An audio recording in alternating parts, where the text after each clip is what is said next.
Let's learn English. My class, your class. Today's mystery. Why is the sky blue? Hi, friends!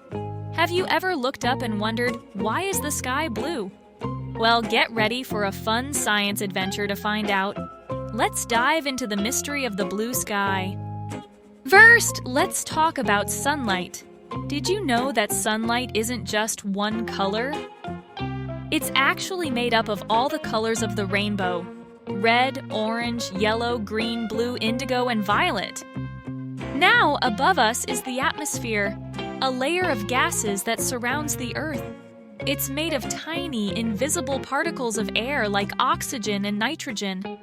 These little particles are the key to our blue sky mystery. When sunlight reaches the atmosphere, it hits these tiny air particles. But here's the cool part: the colors of light scatter or bounce in different ways. Red, orange, and yellow light pass right through, but blue light gets scattered in all directions, up, down, and all around. We see blue because blue light scatters the most. That's the color we see when we look up. The blue light bounces all over the sky, making it look blue from wherever you are. But wait! If the sky is blue during the day, why does it turn orange and pink at sunset?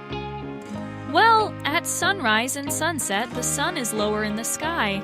The light has to pass through more of the atmosphere, so the blue light gets scattered even more, leaving the red and orange colors behind for us to see. Did you know? On other planets like Mars, the sky isn't blue. It's actually a pinkish color because of the dust in its atmosphere. Crazy, right? So now you know.